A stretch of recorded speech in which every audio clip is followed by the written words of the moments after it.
What about right tackle? Joe didn't tell us what the Niners should do at right tackle. They could always bring back Mike McGlinchey, who might surprisingly be too expensive for the 49ers. Pro Football Focus is estimating that he's going to get 4 years, $62 million. That's more than $15 million per season. If the Niners give Mike McGlinchey more than $15 million per season, there's nothing I can do about it. I'd like to say I would do something, but there's nothing I could do. What do you think they should do? Let him walk. Thank you. Let him walk. John, talking to you. Yeah, let him walk. I mean, there's no doubt in my mind they had to let him walk. Yes. And there's no doubt in my mind he's going to get paid. So that's the other part. Was it going to be like Houston or the Jets or one of these? I don't know who's going to pay him, but Miami. I mean, you could argue that Mike McGlinchey is as good a offensive tackle as exists. And there's really only two places to get him: the first round of the draft or free agency. Orlando Brown is considered the top free agent. And yet he made $16 million this last year.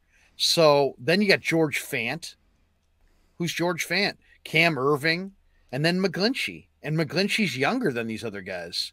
So yeah, McGlinchey's on the right side of 30, and he's he's a good guy as far as you don't have to worry about him off the field. He's a hardworking guy. He'll play hurt. He'll play dinged up.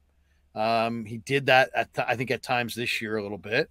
So yeah, I mean, he's going to get paid. And there were a lot of people really like the Notre Dame offensive linemen because they tend to achieve to their talent level. And he made 4.5 this year. Yeah, he's going to get paid, and they don't need to pay him. And they could probably replace him with somebody down the list who's cheaper and better. God love Mike McGlinchey. I hope he gets, he's already set for life as a former top 10 pick, but I hope you get another big payday, and I hope you work out for the next team, but I really pity the team. But anyway, that's not our topic. What do you think the Niners should do at right? Are there any right tackles sort of on your radar? There's two that I think are good candidates. One is Andre Dillard, who hasn't been able to get on the field in Philadelphia. But that, as you know, there's no shame in that. There's no shame in that because that's how good their line is. And Dillard's 27. He was a former first-round pick. He went to Wazoo. Maybe he wants to live west. So I think that's an interesting one. The other one for me is Caleb McGarry. That's my guy. UW. That's my guy. He's 27, and he's, I think, going to be cheaper than McGlinchey. I think both those guys are cheaper than McGlinchey. PFS estimates 4 years, $52 million, $13 million per, so a little bit cheaper than McGlinchey. Yeah, so I would still expensive though. Yeah, well, I mean, tackles are expensive. Good, he's a very good player. Yeah. But I mean, like once you get down the list, there's really not a lot of good players here. I mean, it's a really slim pickings list.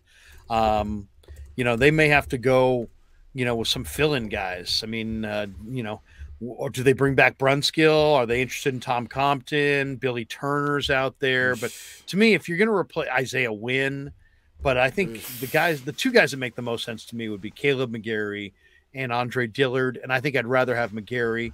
And then maybe the best way to do this is to, try to, because the O-line needs a little depth. Maybe sign two guys, maybe sign a quality backup. I was suggesting Nick Allegretti from the Chiefs, who I think can play right tackle in a pinch, and he can play right guard and left guard. I think he potentially could play center. He's only 26, and he's been on a good team. I kind of like Allegretti, but I mean, there's not a lot of there's O-line play around the league is bad. And so there's a bunch of teams looking for O-line improvements, and there's a bunch of tackles, but how many of them are actual upgrades? Isaiah Wynn gets hurt, been hurt a lot. That scares me.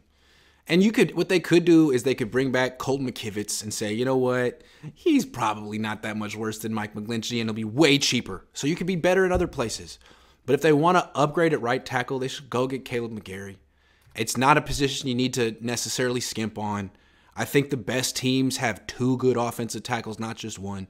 Because having just one offensive tackle who's good in pass protection, you're committed to like 1997 football with these tight formations and tight ends. And it's like you want to be able to spread it out sometimes. And how can you go spread if you don't have, how can you have these open formations if you don't have two bookends out there? So I would like to see the Niners actually invest in right tackle and get someone better than McGlinchey. Get a better player than McGlinchey. I know it's going to be expensive, but Caleb McGarry, go get him. Number one priority. I would love that. I think it's, I don't know if it's the number one priority, but it's really, really close. And it's not a great offensive tackle draft either. So, I think you Skoronski from Northwestern's really good, but he's going to go probably top 10. Can't get him. And then there's a couple other guys that are going to go in the 20s. But I know there may be a couple guys they reach for, but I mean, it's not. There's maybe 5 or 6, maybe 7 or 8 max really starting caliber tackles in the draft, and I got to think most of them are going to be off the board in the first 50 picks. Absolutely. So again, the Niners could go cheaper at the position and bring back Colton McKivitz, which is fine, or they could bring back Tom Compton. And they've had success with this, but I think if you're trying to win the Super Bowl, you got to assume that eventually you're going to face Philly in the playoffs. Is Tom Compton good enough? Is Spencer Burford, Tom Compton good enough? Spencer Burford, Colton McKivitz? Or do you actually have to have 5 good offensive linemen to counteract that team? Something to think about.